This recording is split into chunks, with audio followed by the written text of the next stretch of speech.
맞습니다. 그러면 바로 시작하도록 하겠습니다. 네, 반갑습니다. 오늘은 쿠퍼 오디 스탬프 중에서 그 복잡계와 시스템과 복잡계 시리즈를 8주에 걸쳐서 해오고 있고요. 오늘은 그 마지막인데 주제는 이제 태극입니다. 태극인데요. 태극, 네, 꽤 거창한 주제죠. 거창한 주제인데, 네, 이게 태극입니다. 그죠? 어, 어, 태극을 보시면 이렇게 양 이런 게 보이고 태극기에 있는 태극도 보이고 있고요. 찾아보니까 몽골에도 이 태극 문양을 사용하고 있고 또 티베트 국기에 태극 문양이 들어가 있다고 되어 있네요. 참고로 보여드리고요. 전체 쿠퍼 오디 스탬프 중에서 시스템즈 이론을 이제 쭉 다뤄왔었습니다. 시스템과 복잡계 이론을 쭉 다뤄왔었고 첫 번째 주에는 시스템즈 이론, 두 번째는 커네빈 프레임워크, 그리고 여기 스펠링이 잘못됐어요. 커네빈의 NA가 아니고 NE인데 그다음에 컴플렉스 어댑티브 시스템이 이제 세 번째 주에 다루었던 내용이고, 그다음에 패러독스, 홀리즘, 지난주에 네트워크, 그리고 이번 주에는 이제 태그로 마무리를 하려고 합니다. 이 시리즈는 이제 뭐냐면 우리가 조직 개발을 다루는데 조직이 뭐냐에 관한 존재론적 탐색이다, 그렇게 보시면 됩니다. 그러니까 조직은 시스템이고 시스템 중에서도 특히 복잡계 시스템인 특성이 굉장히 많다. 그래서 그동안 이제 조직 개발을 해 오시던 분들이 역사적으로 이게 복잡계로 보지 않고 복잡계로 보기보다는 좀 단순계적 접근을 했었는데 단순계적 접근을 하는 것으로는 조직의 문제를 해결하기 어려운 경우가 너무 많더라. 그래서 복잡계를 좀 알아야 되겠다.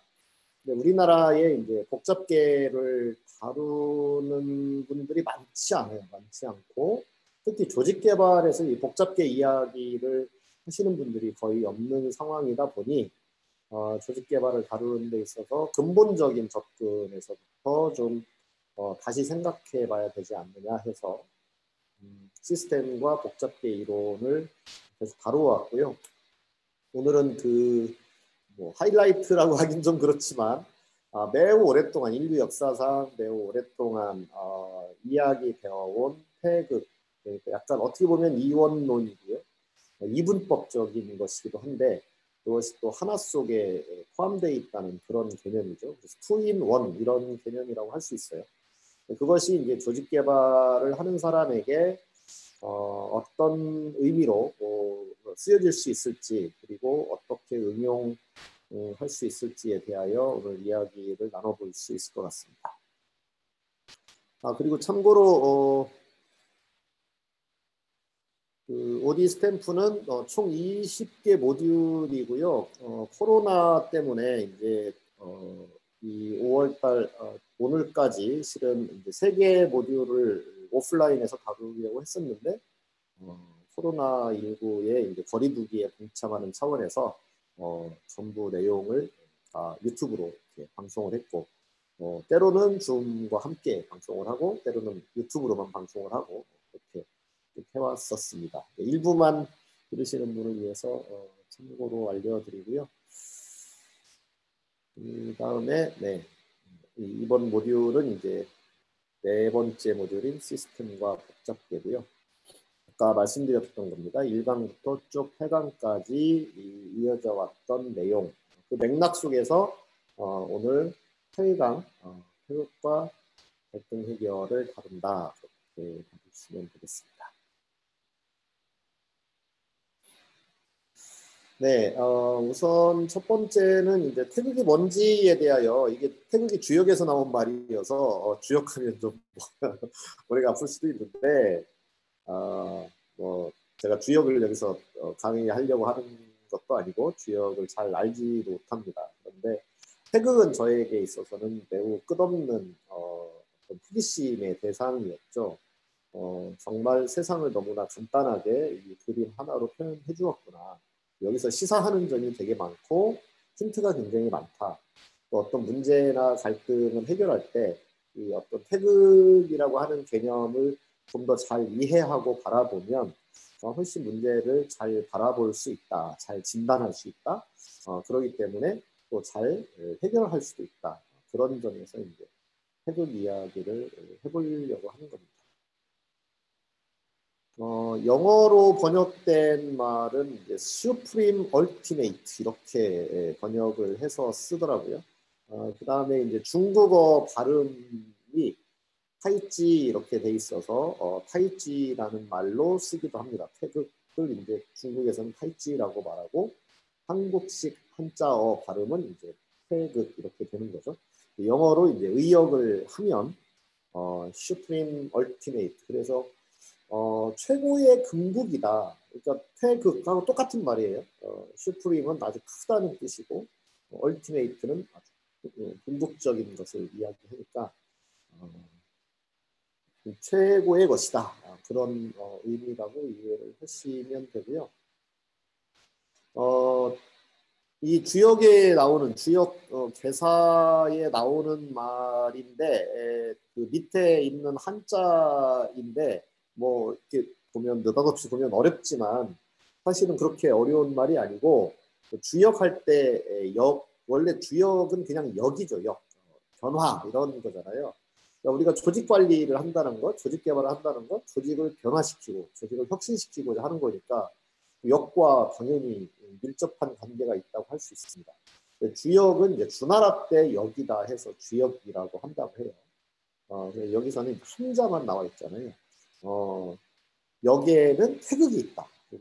변화에는 변화 속에는 태극이라는 게 있다. 아까 양이 있다. 그런 얘기입니다. 태극은 그래서 거기서부터 그 시생양의 이렇게 되어 있는데 거기서부터 양의 여기서 양의는 뭐냐면 두 개의 어떤 형식이 나온다 그건데 그게 음양을 말하는 거예요. 음양.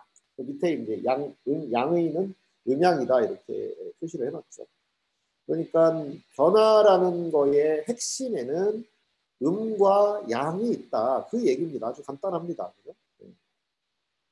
그리고 그것이 궁극적 실체다. 그러니까 슈프림 얼티메이트라는 것이다. 이렇게 나와 있고요. 그 다음에 그 음양에서부터 사상이 생겨나고 우리 이제 사상의학 할 때 그 사상을 말하는 거고요. 그 다음에 팔배가 생겨나고 그렇게 하면서 이제 64개의 그 뭐라고 그러죠? 네, 그런 변화를 설명하는 그런 이론들이 나온 것인데 오늘 뭐 태극을 주역을 말하려는 것이 아니기 때문에 그냥 양의까지만 생각하면 될 것 같습니다. 사상까지 넘어갈 것도 없이. 그러니까 음양이 뭐냐에 관한 이야기죠. 그리고 조직개발에서 음양이라는 개념을 어떻게 동양사상과 결부해서 이해해 볼 수 있는가. 그 다음에 이 이분법이라든지 또는 이 다이코토미, 그러니까 둘로 나누어 보는 것, 이것은 뭐 동양에서만 있는 것이 아니라 서양에도 있는 것이기 때문에 결국은 이제 세상을 사람들이 이제 들여다보고 세상을 이해하려고 노력을 했을 거고 그 이해하려고 노력을 하는 과정에서 뭔가 발견이 일어났고 해석이 일어났는데 그 중에 가장 코어 핵심이 무엇인지를 봤더니 혹자는 태극이라고 부르고 혹자는 패러독스라고 부르고 서양과 동양에서 비슷하게 이렇게 발전시켜 왔다라고 볼 수 있습니다. 이 이제 제가 읽은 논문 중에 실제로 이 태극 문양이 논문 안에 찍혀 있는 게 이제 두 개가 있었습니다. 그 중에 하나가 스미스와 로이스. 이거는 제가 이번 방송 시리즈 패러독스 편에서 메인 아티클로 썼던 논문인데요. 투어 더 Theory of Paradox라는 논문인데 이 논문에 태극이 그려져 있어요. 태극 문양이 그대로 이 서양 논문에 이거 보시면 아시다시피 아카데미 오브 매니지먼트 리뷰는 탑저널 중에 탑저널인데 그 탑저널에 태극이라는 문양이 찍혀 있었다. 신기한 일이죠. 그러니까 일맥상통하는 면이 있다는 거예요.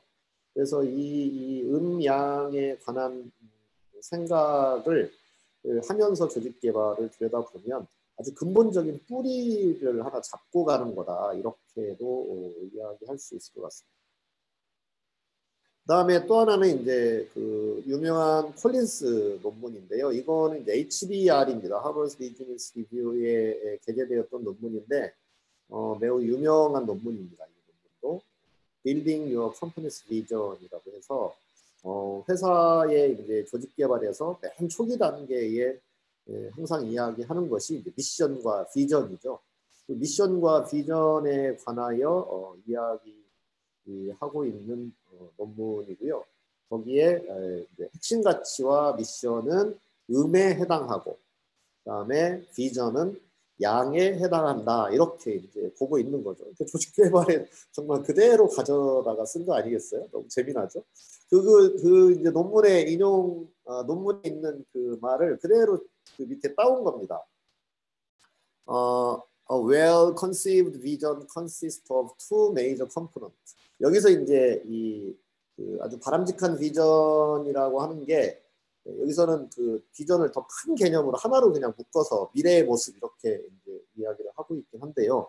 그건 두 가지의 그 요소로 되어 있는데 그 중에 하나는 코어 아이디얼러지고 그러니까 아주 핵심 이념이라는 거죠. 그다음에 또 하나는 인비전 퓨처다. 그러니까 눈에 선이 보이는 미래다. 이렇게 이야기를 하고 있습니다. 그 중에서 코어 아이디얼러지는 이인이고 이인이 이제 음입니다. 중국어로 이은엔 양 이렇게 부르죠. 그 다음에 여기 양 부분을 제가 잘라 먹었네요. 네. 음은 코어 아이디얼러지가 음이고 그것이 우리가 왜 존재하는지를 말하는 것에 해당하는 거다. 그 다음에 양은 이제 그 미래의 눈에 선한 그런 미래 모습이 양이다. 그래서 양은 변하는 것, 음은 변하지 않는 것 이렇게 이야기하고 있죠. 이건 동양 사상에 있는 음양 이론에서 그대로 가지고 온 거다 이렇게 이야기할 수 있습니다. 그 다음에 오늘 이 강의를 준비하려고 이 칭이라는 사람, 칭밍인데 밍이 원래 그 이분의 성인데 이게 이제 좀 헷갈린 것 같아요. 이 중국 사람들이 칭밍 해가지고 밍을 대문자로 MING를 다 대문자로 써놓은 걸 실제 논문에 이렇게 써놓은 걸 보니까 밍이 성인 것 같은데 여기서는 마치 칭이 성인 것처럼 되어 있는데요. 어쨌든 이 논문을 읽어봤는데 뭐 이게 커다란 차이는 없었어요. 제가 아까 설명한 태극이라는 것이 금국의 어떤 최고다 이런 말이라고 설명하고 있고, 그다음에 음양을 설명하고 있고, 그다음에 아까 주역에서 나왔던 그 음양이 사상이 되고, 그다음에 팔계가 되고 하는 것을 설명한 정도의 논문이었습니다. 참고로 알아두시고요. 그러면 이제 그 태극의 의미는 어느 정도 이해가 됐을 거라고 생각하고요. 자, 태극의 모양이 이제 큰 원이 일단 하나가 있으니까 그것이 뭔가 세계를 표현하는 거다 그렇게 볼 수 있고, 그 세계는 가장 큰 것을 지칭하기도 하고 가장 작은 것을 지칭하기도 한다 이렇게 볼 수 있습니다. 그러니까 매우 작은 것도 음양으로 되어 있고 매우 큰 이 우주 전체도 음양으로 되어 있다 이렇게 볼 수 있는 거죠. 그런데 그 큰 하나 속에 둘이 있다 이렇게 되는 거잖아요. 그러면 그 둘은 뭐냐면 이게 생성 원리다. 뭔가가 막 생겨나는 거다. 그러니까 변화의 원리다 이렇게 보시면 됩니다. 조직 안에서 그러면 변화가 어떻게 생겨나게 할 거냐, 바람직한 변화를 어떻게 일으킬 것이냐에 관한 이야기가 이제 이 모양 속에, 이 태극의 개념 속에 다 포함되어 있다 이렇게 볼 수 있고요. 그 다음에 한쪽은 왼쪽이 양이고 오른쪽이 음입니다. 그 왼쪽의 양은 이제 움직이는 거, 동이고 오른쪽의 음은 움직이지 않는 것, 정이다 이렇게 이야기를 하죠. 또는 반대로 왼쪽은 막 변화하는 것이고 불꽃과 같은 것이고, 그다음에 왼쪽은 오른쪽은 변하지 않는 것이다. 이렇게 이야기하고 뭐 땅과 하늘 뭐 이렇게도 이야기하고 그렇게 설명을 하고 있습니다. 어쨌든 우리가 파란색 하면 빨간색이 생각나고 있다 하면 없다가 생각나고 남자 하면 여자가 생각나고 하니까 결국 세상을 설명하려면 무언가 하나의 개념을 말한다면 그 개념은 반드시 반대 개념, 그것이 아닌 것을 동시에 만들어낼 수밖에 없다. 이렇게 이해하시면 됩니다. 그러니까 좋은 것이라는 개념을 내가 하나 생각했다라고 그러면 좋은 것 외의 것 대비 좋은 것 이렇게 된다는 거죠. 그러니까 이건 우리가 무슨 생각을 하는 순간 그 상대되는 개념을 동시에 만들어내는 거고, 그 사이에서는 끊임없는 역동, 이 그림이 이렇게 직선으로 딱 음양을 나누지 않고 이렇게 곡선으로 이렇게 그린 이유는 그것에서 끊임없는 변화가 역동이 일어나고 있다. 그걸 표현하고 있다라고 볼 수 있는 거죠. 그게 이제 음양 또는 태극의 가장 기본 개념이라고 이야기할 수 있고요. 그러면 그런 개념들을 우리가 조직 개발에다가 어떻게 응용을 할 수 있느냐를 생각을 해보면 우선은 이제 역지사지를 생각해 볼 수 있을 것 같습니다. 역지사지. 네. 역지사지. 그러면 역지사지가 뭘까요? 역지사지는 이제 다른 사람의 입장을 생각해 보는 거죠. 그러니까 이게 조직 안에서 이제 어떤 한 부서가 있거나 또는 어떤 사장이 있거나 또는 어떤 개인이 있어요. 그럼 어떤 개인이나 어떤 사장 또는 부서는 자기들의 원함이 있겠죠. 자기들의 의지가 있을 거고 자기들의 인텐션이 있을 거예요. 무언가 해보고 싶은 의도를 가지게 되겠죠. 근데 그 의도는 자신의 의도인 것인데 거기에는 자기가 아닌 타인의 의도가 늘 대립선상에 있을 수밖에 없다라는 겁니다. 그래서 어떤 한 사람의 의견을 들을 때 그 의견의 다른 반대편의 의견은 무엇일까를 생각해 보는 것이 굉장히 중요하겠죠. 그래서 동양이든 서양이든 이 역지사지를 할 줄 아느냐 모르느냐가 굉장히 중요합니다. 조직개발 컨설턴트가 가서 사장님과 인터뷰를 하면서 사장의 이야기를 듣습니다. 근데 사장님의 이야기를 들을 때 단지 사장님의 이야기만을 듣고 있는다고 한다면 뭔가 사장에게만 치우친 사장의 관점에만 서 있는 그런 시각으로 이제 상황을 판단하거나 진단하게 되겠죠. 그것으로는 충분한 조직을 이해하는 것이 불가능할 거고요. 그래서 내가 개인으로 삶을 살아가는 데 있어서도 역지사지가 굉장히 중요하겠지만 우리가 조직을 컨설팅하고 조직 개발을 시도하고 또 진단을 할 때 또는 누군가와 대화를 할 때 늘 반대편의 것에 대하여 생각을 할 필요가 있지 않겠느냐. 이런 점이 결국은 태극의 원리와 일맥상통하는 부분이다. 그렇게 말씀드릴 수 있습니다. 그거를 이제 다른 말로 표현하는 게 밸런스드 프로세싱입니다. 지금 제가 여기 적어놓은 것들은 실은 모두 같은 의미라고 생각이 됩니다. 같은 의미를 약간의 다른 각도에서 보고 있을 뿐이다. 그렇게 이야기할 수 있겠죠. 밸런스드 프로세싱은 이제 진정성에서 나오는 말입니다. 진정성이라는 것이 무엇이냐라고 했을 때 진정성은 정말 참된 것이라고 이야기하는 거죠. 거짓되지 않은 참된 것인데 그리고 개인의 진정성이라고 말할 때에는 개인 스스로의 존재, 타인에게 흔들리지 않고 정말 존재 그 자체로 일치되는 어떤 모습이나 행동 또는 생각 이런 것이 이제 진정성이라고 이야기하는데 그 진정성의 핵심을 뭐라고 간파하고 있냐면 밸런스드 프로세스입니다. 그러니까 내가 어떤 판단을 내리고 어떤 생각을 하고 무엇에 대하여 이제 해석을 하는 데 있어서 한쪽 측면 또는 나의 유리한 측면에서만 보지 않고 다른 다양한 각도에서 균형 있게 그 정보들을 파악하는 것을 밸런스드 프로세싱이라고 이야기하죠. 여기서 프로세싱은 인포메이션 프로세싱을 말합니다. 어떤 정보나 지식이나 어떤 사정을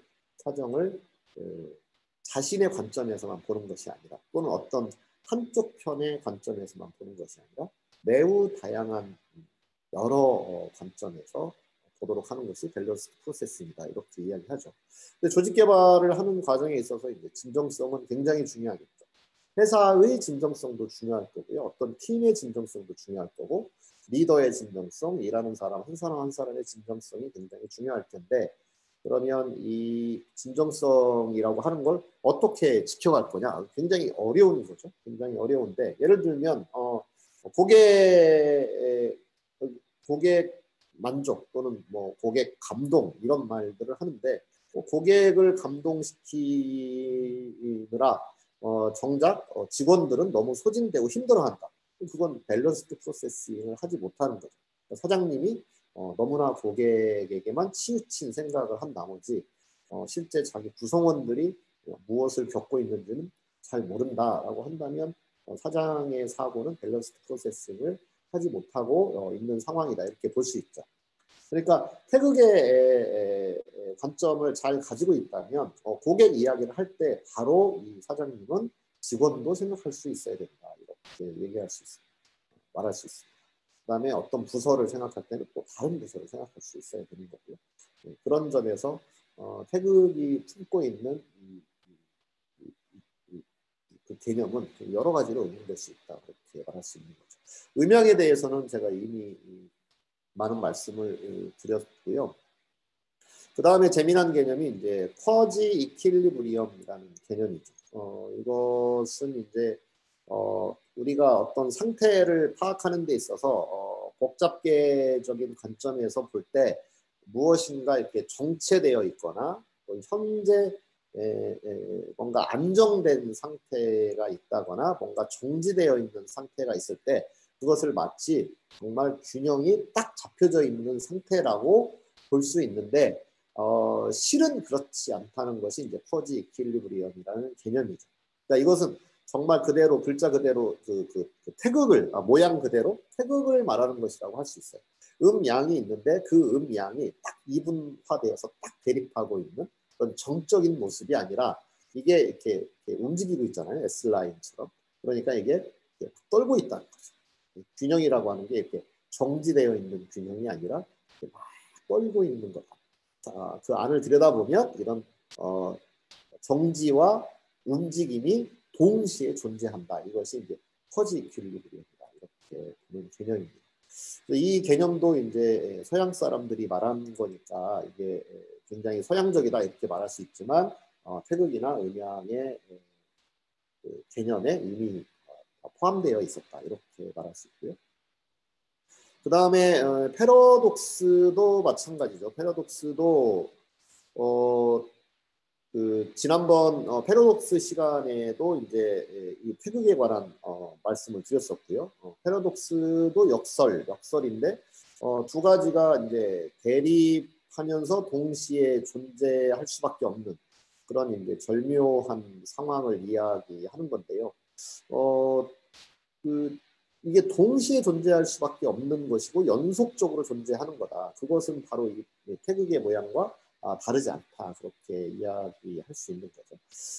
패러독시컬한 게 뭐 예를 들면 그런 겁니다. 일을 열심히 잘하는 사람을 이제 칭찬해주고 격려해준다. 일을 열심히 잘하는 사람을 칭찬해주고 격려해주면 칭찬해주고 격려해주는 순간 그 칭찬은 바로 타인에 대해서는 벌을 주는 것이 된다라는 거죠. 네, 우리는 쉽게 칭찬을 말하고 격려를 이야기하는데 칭찬과 격려를 동시에 모든 사람에게 해주어 버리면 그건 이미 칭찬이 아닙니다. 그냥 똑같이 되어버립니다. 그래서 특별하게 어떤 칭찬받을 만한 일을 한 사람에게 칭찬을 해주는 것이 되겠죠. 그렇게 됐을 때 그 칭찬은 바로 타인에게는 칭찬받지 못한 다른 사람에게는 벌을 주는 거고 복이 될 수 있다라는 거죠. 그래서 이게 동시에 공존하고 있다는 것을 알아야 됩니다. 이 부분을 이제 간파한 이야기가 에비던스 베이스드 매니지먼트라는 논문 제목인데 제가 저자는 생각이 안 나네요. 그 증거 기반 경영이라는 그 논문에 그런 이야기가 나옵니다. 그 SABC 성과 평가 시스템, SABC 성과 평가 시스템을 뭐라고 혹평을 했냐면 그 강제 할당식 성과 평가 시스템인 거죠. 그래서 최고로 잘한 사람 5%에게는 이제 S를 주고, 그다음에 인센티브도 많이 주고, 그다음에 나머지 이제 등급제로 해서 A, B, C, D까지 이렇게 나누는 그런 방식. 지금도 우리나라에 굉장히 많이 채택을 하고 있고요. 그래서 그걸 가지고 이제 회사는 더 높은 성과를 내보겠다라는 기대를 가졌다는 거죠. 그죠? 네. 그 성과평가 제도를 그렇게 도입한 이유는 그렇게 도입을 하면 많은 사람들이 S 등급을 받기 위해서 열심히 노력할 거다. 그러면 조직 전체가 아주 더 높은, 과거보다 더 높은 성과를 낼 거다. 그런 생각 하에서 강제 할당식 성과평가 시스템을 도입했을 텐데요. 근데 그걸 뭐라고 이제 혹평을 했냐면 그 시스템은 무슨 뜻이냐? 상위 5%에게 상을 주고 S 등급에게는 이제 상을 주는 거죠. 5%에게 상을 주고 나머지 95%에게는 벌을 주면서 조직이 성과를 내보겠다고 하는 우스꽝스러운 제도다. 이렇게 평을 했습니다. 그러니까 상위 5%에게 상을 주는 순간 나머지 95%는 사실 벌을 준 건 아닌데 그 상 자체에 벌이 포함되어 있었다. 그런 얘기죠. 나머지 95%에게는 벌이 포함되어 있었다. 그래서 이걸 이제 분리가 안 된다는 거예요. 그 투인원이라고 하는 그 태극의 개념이라는 게 분리가 안 된다. 선이 있으면 악이, 선 속에 바로 악이 있는 거다. 악을 만드는 거다. 심지어 그렇게 이제 이야기하는 겁니다. 변증법도 같은 논리입니다. 변증법은 다만 그것을 순차적으로 일어나는 시간을 두고 정이 있으면 반이 생겨나고 반이 있으면 그 다음에 정과 합이 이루어져서 어떤 제3의 무언가가 만들어지고 그 다음에 또 그것이 정이 되어서 쭉 발전되어 간다라고 하는 이제 세상의 변화의 원리를 설명한 건데 저는 뭐 그렇게 크게 다른 점이 없는 것 같습니다. 그리고 변증법도 제가 공부하신 이제 어떤 분의 이야기를 이제 들어보니까 변증법도 그렇게 순차적인 것을 말하는 것이 아니다. 변증법도 태극과 똑같이 그냥 A를 지칭하면 거기에 동시에 A의 여집합이 생겨버리는 것을 설명하는 것이 변증법의 원래 모습이다라고 그렇게 이야기를 했고요. 제가 해겔을 직접 읽지 않았기 때문에 저는 그게 맞는지 아닌지는 제가 직접 말씀을 드릴 수는 없지만 해겔을 전공하신 분의 이야기였기 때문에 그리고 이건 뭐 그냥 상상력을 발휘해서 생각해 보면 맞는 말일 수밖에 없을 것 같다. 그런 생각을 합니다. 그 다음에 이제 갈등이죠. 갈등이라고 하는 것. 제가 이제 이번 강의의 제목을 그 패러독스와 태극과 갈등 해결이라고 썼는데 갈등도 역시 이제 뒤에 가서 조금 더 설명을 할 거예요. 갈등 역시 서로 뭔가 반대되는 생각들의 대립이 이제 갈등이라고 할 수 있죠. 양자택일인 것 같은.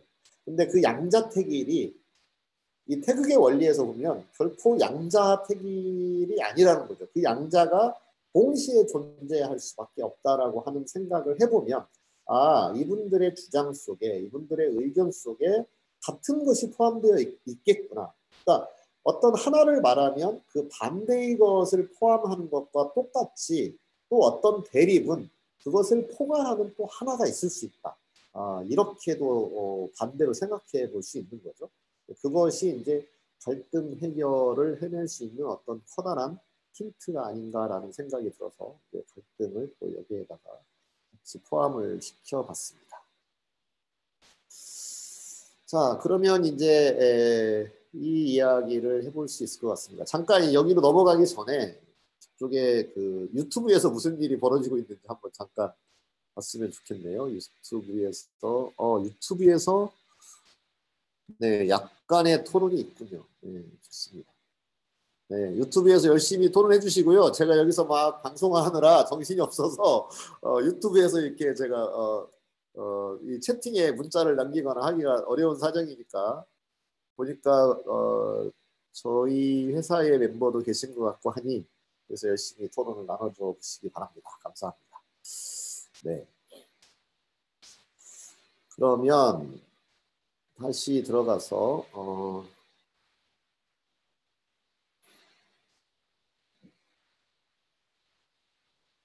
누군가 일을 잘하면 무슨 일이 생길까요? 입니다. 자, 우리가 이제 태그 아까 제가 설명을 했잖아요. 누군가 일을 잘하면 무슨 일이 생길까요? 아, 네, 하진아 선생님이 네, 답변을 해주시는 것 같은데 소리를 한번 켜보도록 하겠습니다. 네, 언뮤트. 네, 네. 네, 말씀해 주시죠. 네. 누군가 일을 잘하면 상대적으로 못하는 사람이 생겨버려요. 소리가 어찌된 일인지, 제가 여기 일을 막아놨었군요. 네. 누군가 일을 잘하면 상대적으로 못하는 사람이 생겨버려요. 소리가 어찌된 일인지, 제가 여기 일을 막아놨었군요. 누군가 일을 잘하면 상대적으로 못하는 사람이 생겨버려요. 네, 바로 맞추셨습니다. 그죠? 누군가 일을 잘하면 바로 그 잘하는 사람이 잘하는 순간 못하는 사람이 생겨나 버린다. 네. 이게 굉장히 중요한 일입니다. 중요한 일이죠. 그래서 일을 잘 해야 되는데 잘하면 못하는 사람이 생겨난다는 점을 일단 알자라고 하는 거예요. 그것을 모르는 사람과 좀 차이가 있겠죠. 일을 그냥 잘하면 잘하는 것만 좋고 잘하는 것만 쫓아가고 그 사람만 칭찬해주고 그 사람에게만 보상을 하고 하면서 회사는 망가질 수 있다는 거죠. 한편에서 그거에 굉장히 중요한 하나의 우리가 생각해봐야 되는 철학적이다 그렇게 이야기할 수 있고요. 그 다음에 이제 정의도 굉장히 재미난 개념입니다. 정의. 여기서 말하는 정의는 이제 데피니션이 아니라 저스티스를 말합니다. 저스티스인데요. 정의를 추구한다. 정의를 추구한다는 건 이제 정의의 개념이 여러 가지가 있는데 그건 이제 다른 에피소드에서 제가 말씀해 놓은 게 있으니까 직지신공의 저스티스를 다룬 적이 있으니까 그쪽을 우선 참고하시면 좋고요. 여기서 간단하게 말하면 정의는 큰 틀에서 보면 어떤 서로의 관계에서 괴롭지 아니한 게 이제 정의죠. 괴롭지 아니한. 예를 들어서 대통령이 무언가를 했는데 그것으로 인하여 사람들이 괴로워요. 그러면 이제 정의롭지 못한 일을 한 거죠. 되게 결과론적인데 그렇게 우선은 생각할 수 있고 결과론적이 아니라 이제 원인으로 보면 뭐냐면 누군가가 드린 것 대비 얻은 것이 있죠. 누군가가 막 열심히 일을 하거나 뭐 돈을 투자하거나 해서 시간을 또 쓰거나 또는 뭐 마음을 이렇게 잔뜩 쓰거나 그래서 누군가가 드린 것이 있을 거고 그것으로부터 이제 얻은 것이 있겠죠.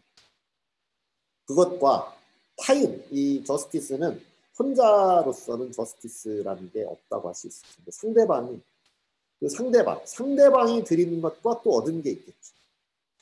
그 비율이 맞는 게 정의다. 이렇게 이야기를 하죠. 비율이 맞는 거. 내가 열을 드렸는데 열을 얻었고 상대가 12를 드렸는데 12를 얻었으면 정의롭다. 이렇게 되는 건데 내가 열을 들여서 열을 얻는 동안 쟤는 똑같이 열을 드렸는데 제가 15을 얻었어. 그러면 이제 그때부터 괴롭죠. 배가 아프기 시작합니다. 그게 이제 정의죠. 그런데 이제 회사에서는 이제 그 정의를 추구해야 됩니다. 열심히 일한 사람과 그다음에 그렇지 않은 사람이 서로 이렇게 공평하게 혜택을 얻을 그 비율에 맞게 형평에 맞게 혜택을 가져갈 수 있도록 그 정의를 추구해야 되는데 많은 사람들이 이제 정의를 열심히 추구합니다. 정의를 열심히 추구하면 무슨 일이 생기냐면 괴로워집니다. 이게 이제 재미난 역설이잖아요. 그러니까 정의는 반드시 추구해야 되는 거고 인간에게는 그냥 아마 하느님이 부여해준 어떤 감정인 것 같아요. 그래서 내가 드린 것 대비 타인이 드린 것의 비율이 맞지 않으면 정말 괴롭고 배 아프고 속상하고 그죠? 나랑 똑같이 열심히 고등학교 때 입시 공부를 했는데 누구는 더 좋은 대학이라고 하는 데를 가고 누구는 그렇지 못한 데 가게 됐을 때 엄청 배가 아플 수 있는 거예요. 근데 이 정의는 그래서 추구하지 않을 수도 없고, 그죠? 정말 드린 것 대비 얻은 게 균형 있게 되어야 되는 게 맞으니까. 근데 그걸 추구하면 세상은 한 번도 정의로운 적이 없거든요. 정의로울 수가 없거든요. 왜 그러냐면 여러 이유가 있는 거예요. 여러 이유가. 게다가 이제 단기적으로 보면 늘 이제 불공평하죠. 그러니까 일생을 놓고 보면 다 뭐 낫다가 결국은 빈손으로 간다 하는 점에서 다 뭐 똑같다 이렇게 말할 수 있지만 그렇지 않고 삶의 어떤 중간을 잘라놓고 보면 늘 불공평한 일들이 세상에 고쳐져 있기 때문에 정의를 추구해야 되는데 정의롭게 세상은 되어야 되는데 그 정의로움을 추구하다 보면 그 정의롭지 못한 것 때문에 괴로워진다. 이게 이제 굉장히 재미난 태극을 대비시켜서 생각할 수 있는 부분입니다. 그러면 조직개발 컨설턴트는 정의를 추구하기 위해서 정의롭게 하기 위해서 회사가 더 저스티스 이제 정의는 이제 공정성이라고 말하면 경영학에서는 보통 공정성이라고 이야기하는데 회사의 만족도를 높이려면 그리고 구성원들이 몰입을 높이고 인게이지를 높이려면 정의를 실현시켜야 되는 거죠. 공정성을 높여야 커밋먼트도 높아지고 인게이지먼트도 높아지고 그다음에 세티스팩션도 높아지고 여러 가지가 좋아지는 거죠. 그런데 그 정의를 추구하다 보면 무슨 일이 생기냐면 정의롭지 않은 것들이 자꾸 눈에 띄는 거죠. 정의를 추구하지 않으면 정의롭지 않은 게 눈에 안 띄겠지. 근데 정의를 추구하는 순간 정의롭지 않은 것들이 눈에 띄어서 점점 더 괴로워질 수 있다라고 하는 걸 알아야 된다는 거예요. 일단 조직개발 컨설턴트가 그걸 모르고 열심히 하다 보면 왜 열심히 하는데 안 되지라고 할 수 있다는 거죠. 그 점이 굉장히 역설적이고 또 이렇게 태극의 원리와 일맥상통한다 이렇게 볼 수 있다는 거죠. 그 다음에 이제 책임을 다한다도 아주 재미난 그 역설적 상황이 이제 벌어지는데 누군가가 책임감을 갖고 열심히 일을 합니다. 이건 앞에 이제 공정성과 비슷한 맥락이라고 할 수 있는데요. 누군가가 열심히 책임감을 다해서 책임 있게 열심히 일을 합니다. 매우 성실한 사람이고요. 근데 그렇게 열심히 이제 하다 보면 무슨 일이 생기냐면 자기가 정말 책임을 다했기 때문에 책임을 다하면서 옆을 돌아보니까 자기가 더 열심히 책임을 다한 사람이 아니라면 다른 사람과 똑같다면 그게 뭐 별게 아닌데 다른 사람보다 책임을 더 열심히 책임감 있게 다해서 일을 한 거죠. 그러면 이제 주변의 사람들이 나는 책임을 이렇게 다하는데 왜 쟤들은 책임 있게 일하지 않을까? 왜 책임을 다하지 않고 있는 걸까? 하면서 타인에 대하여 추궁을 하기 시작합니다. 그러니까 책임을 다하는 일은 조직에게 굉장히 긍정적이고 바람직한 일인데 누군가를 원망하고 책임을 추궁하는 일이 생겨나는 것은 조직에게 해가 되는 거죠. 그러니까 책임을 다한다는 매우 바람직한 모습은 그 바람직함 속에 바람직하지 못함이 이미 담겨 있었다라고 말할 수 있는 거잖아요. 책임 추궁을 할 준비를 이미 하고 있었던 거예요. 그러니까 이게 역시 역설적이고 태극의 원리와 똑같이 설명될 수 있는 부분이다. 그렇게 볼 수 있습니다. 그래서 이제 결론적으로 승함 속에 쇠함이 있다 이런 거잖아요. 그러니까 이게 변화의 원리를 이야기하는 거고 그리고 무엇을 지금 승하게 할 것이고 무엇을 쇠하게 할 것인지 승함 속에 쇠함이 내포되어 있으면서 동시에 또 쇠함 속에는 또 승함이 내포되어 있다라는 것이 이제 태극의 원리라고 할 수 있고, 이 원리는 이제 잘못 이해하게 되면 뭐랄까 그 염세주의라든지 또 허무주의 이런 게 빠질 수가 있어요. 그래서 결코 그러라는 이야기가 아니고요. 끊임없는 생성의 원리, 그러면서 무언가 변화되어 가는 건데, 그 변화를 이제 발전으로 볼 거냐, 그냥 단지 변화로만 볼 거냐에 있어서는 역시 또 철학적 논쟁이 있긴 합니다만, 어쨌든 조직 개발을 하는 사람이 이 양쪽을 다 볼 수 있어야만 뭔가 나도 모르게 생겨나는 부작용 같은 것들을 예방할 수 있기 때문에, 그런 차원에서 태극의 개념을 이해하고 아는 것은 큰 도움이 될 수 있을 것 같다. 그렇게 말씀드릴 수 있을 것 같습니다. 네, 오늘 뭐 제가 준비한 내용은 여기까지고요. 한번 한진아 선생님도 질문을 좀 해주시고, 그다음에 유튜브에도 보니까 와 계신 분이 계신데, 혹시 질문이 있으면 질문을 받아볼까 합니다. 네. 네, 보니까 계신데, 네, 질문해도 될까요? 네네네. 네, 소리가 많이 울리네요. 네, 제가 이걸 네. 켜놓으면 소리가 울리고요. 잠깐만요, 네. 제가 그 이어폰을 준비를 잠깐 하겠습니다.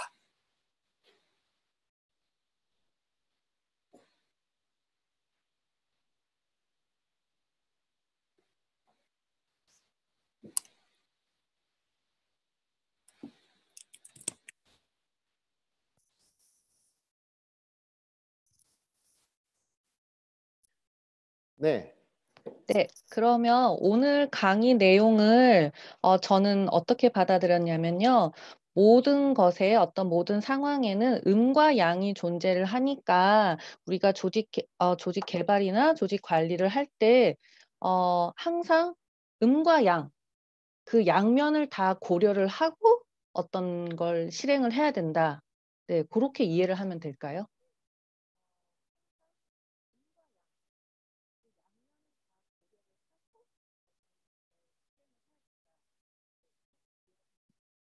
네, 네, 이 시차가 있어서 제가 좀 천천히 들었습니다. 네, 맞습니다. 정확하게 그게 제가 드리고자 했던 말씀이고요. 그래서 이제 그러기가 쉽죠. 늘 잘하려고 하는 것이기 때문에 어떤 팔러시나 또는 어떤 프랙티스를 하나 할 때에 그것을 하면 지금 어떤 문제시 되고 있는 것이 온전하게 픽스 될 거다. 그렇게 보는 생각은 굉장히 위험하다는 거죠. 뭔가 fixing the problem이라는 어프로치가 아니라 그 지금 벌어지고 있는 상황에다가 뭔가 반대되는 어떤 수단을 한번 도입해보고, 그리고 무슨 일이 벌어지는지를 보자. 이것이 이제 맞는 어프로치다, 이렇게 이야기할 수 있고요. 반드시 부작용 같은 어떤 예상하지 못했던 일들이 생겨날 거다. 그것이 이제 복잡계의 특성이기도 하고요. 그래서 어떤 그런 상황이 생겨나면 그 생겨난 상황을 부작용 같은 그런 생겨난 상황을 다시 또 그 다음에 그러면 또 뭘 하지? 그래서 이 성쇠를 같이 보면서 그 그때의 보기에 가장 적합하다고 생각하는 것을 시도해 보는 것밖에는 방법이 없다. 이렇게 말씀드릴 수 있어요.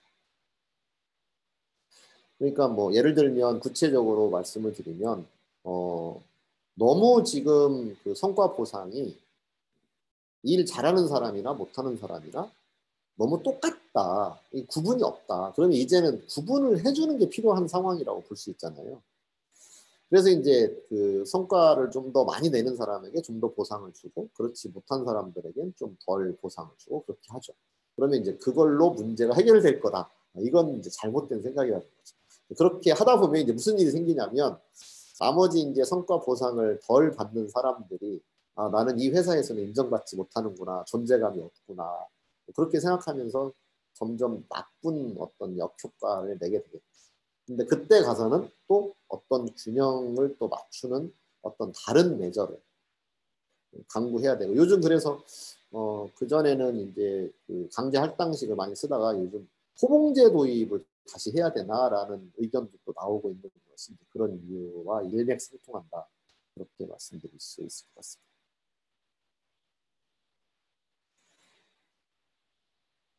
네. 어떠신가요? 저쪽에 소통TV에서 혹시 누가 말씀해 주실 분이 있나요? 통제지향적이거나 질서적으로.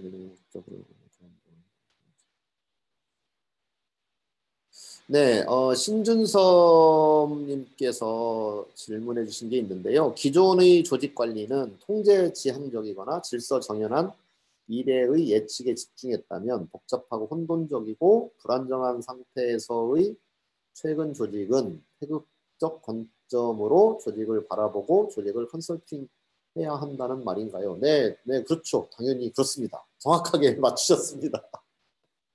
네, 네, 아이패드 교사용 선생님 들어오셨네요. 네, 반갑습니다. 네, 말씀해 보시죠. 잠시. 반갑습니다, 쿠. 안녕하세요. 아, 네. 아, 제가 또 강의 듣고 있어. 네. 안녕하세요. 아, 네. 혹시 제가 잠시만. 안 되겠다. 안 돼. 네, 죄송합니다. 네, 뭔가 특별한 준비를 저기 질문을 준비한 건 아닌 것 같군요. 네. 네, 좋습니다. 그러면 근데 이제 방송 시간이 마무리할 때가 돼서요. 네.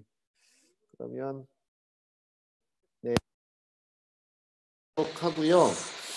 네, 좋습니다. 그러면 그동안에 그 시스템을 다루었었죠. 그래서 시스템이 무엇인지 가장 기본적으로 시스템은 부분으로 구성된 전체다. 그런 말씀을 드렸고 부분으로 구성된 전체인데 거기에 이제 한 가지 더 알아야 되는 것은 시스템이 층위가 있다. 그래서 더 높은 시스템, 그 다음에 더 아래 시스템. 그러니까 조직이 있으면 조직을 둘러싸고 있는 환경도 하나의 시스템이고, 그다음에 조직 안에 또 서브 시스템으로서 팀이 있고, 또 개인도 하나의 시스템이다. 그런 다층적인 시스템 속에 있다는 걸 알자라는 이야기가 이제 첫 번째 이야기였고요. 그 다음에 두 번째는 이제 이 시스템, 이제 우주라고 하는 것이 단순계가 있고 난해한 시스템이 있고 복잡계 시스템이 있고 혼돈계 시스템이 있다라고 하는 이제 커네빈 프레임워크를 공부를 했었죠. 그 커네빈 프레임워크에서 이제 주목했던 것은 복잡계 시스템이다.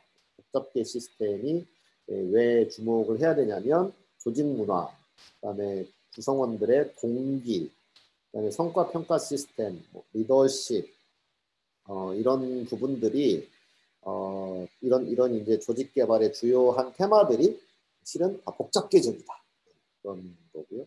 그래서 과거에 단순계적으로 시도했던 방식, 즉 선형적으로 문제가 해결될 거라는 그런 방식, 그 다음에 원인 하나를 찾아내서 그것으로 어떤 문제를 픽스하겠다는 그런 접근 방식 자체가 모순이 있다 그런 말씀을 드렸고요. 최근에 있었던 너무나 안타까운 일인데 이천의 화재 참사 같은 경우도 매번 이제 반복되는 일들이 뭐냐면 근본 원인을 찾아서 해결하겠다라고 이야기를 하지만 실은 그 화재 참사라고 하는 그 사건이 발생하는 데에는 굉장히 복잡하고 다양한 인과관계가 얽히고 설켜 있다는 거죠. 그래서 그 문제를 복잡계적 관점으로 진단하고 풀어가지 않으면 해결이 안 되는 거죠. 그래서 어떤 수단 하나를 강구하면 예를 들어서 규제를 하나 강화한다든지 그런 것으로 그 문제가 해결이 안 된다라고 이야기할 수 있고요. 그 시스템을 통째로 이해하는 그런 진단과 매저가 필요하다. 그런 이야기를 나누었었고요. 그 다음에는 CAP를 다루었었죠. CAP. 이걸 보면서 말씀을 드리는 게 더 좋겠네요.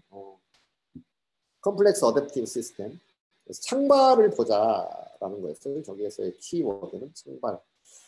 그래서 조직을 개발할 때 어떤 인위적인 계획을 세워서 무언가를 이렇게 인위적으로 만들어낸다라는 관점이 아니라 무엇이 스스로 알아서 생겨나도록 하는 그런 이제 조직 개발의 접근이 필요한데 그걸 할 수 있으려면 이제 컴플렉스 어댑티브 시스템이라는 개념을 알면 좋겠다고요. 패러독스는 뭐 거의 오늘 이야기한 것과 크게 다르지는 않은데 아까 말씀드렸던 그 논문 가지고 제가 소개를 해드렸었고요. 그 다음에 이제 복잡계를 다루려면 시스템 매핑 스킬이 필요하다. 매핑을 제가 이렇게 그려가면서 소개를 해드렸다. 근데 그 매핑은 굉장히 어렵기 때문에 최소한 1년 정도는 꾸준히 매핑을 연습을 해봐야 되고 그중에 연습하기에 가장 모티베이션이 되는 것이 뭐냐면 30억 부자 되기 이런 것을 이제 목표로 삼고 매핑을 해보면 1년 동안 열심히 중단 없이 연습이 잘 될 거다. 그런 말씀이고요. 그런 말씀을 드렸었고요. 그 다음에 이제 홀리즘은 부분의 합이 전체가 아니다라는 개념으로 전체는 부분의 합과는 다른 무엇인가가 있다. 그래서 조직을 바라볼 때에도 그렇게 바라보자. 그 다음에 이제 조직을 또 사람과 사람 또는 기계와 기계 수많은 이 세상 자체를 네트워크로 이해하는 이제 네트워크 학문이 있는데 조직을 이해할 때도 네트워크의 관점으로 바라볼 필요가 있다. 그래서 이 네트워크 역시 그 아까 컴플렉스 어댑티브 시스템과 맞물려서 복잡계 현상을 만들어내는 중요한 그 존재론적 특성이라고 볼 수 있으니까 네트워크가 무엇인지를 기본적으로 이해하면 좋겠다. 그래서 이제 7강에서는 네트워크를 다루었고요. 오늘은 어떻게 보면 아주 범우주론적인 그런 개념이기도 하고 또는 누구나 뭐 당연히 그렇다라고 알 수 있는 누구나에게 받아들여지는 그러기 때문에 태극이란 개념이 여전히 살아있는 개념일 수밖에 없다라고 생각이 됩니다. 누가 들어도 정말 그러네라고 이해되는 근데 매우 그 간단한 그림 하나가 우주의 원리를 설명하는 그런 것이어서 조직 개발에도 충분히 응용될 수 있는 부분이라는 생각에서 오늘 마지막으로 소개를 해드렸습니다. 네, 오늘 하진아 선생님 처음 뵙는 건가요? 제가 네, 메일은 한번 받았던 것 같은데. 네. 네, 그죠? 저 내일 숙대 코칭과 퍼실리테이션 수업 들어요. 네네. 네, 네, 그러면 내일 또 네, 다시 또 뵈야 돼요.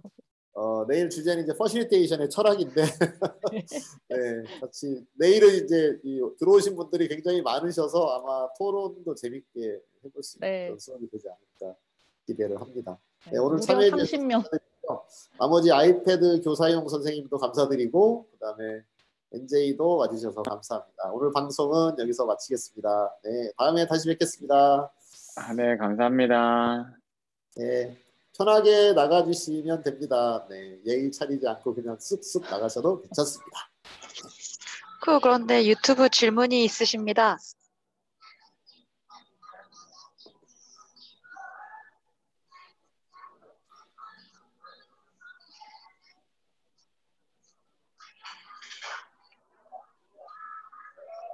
감사합니다.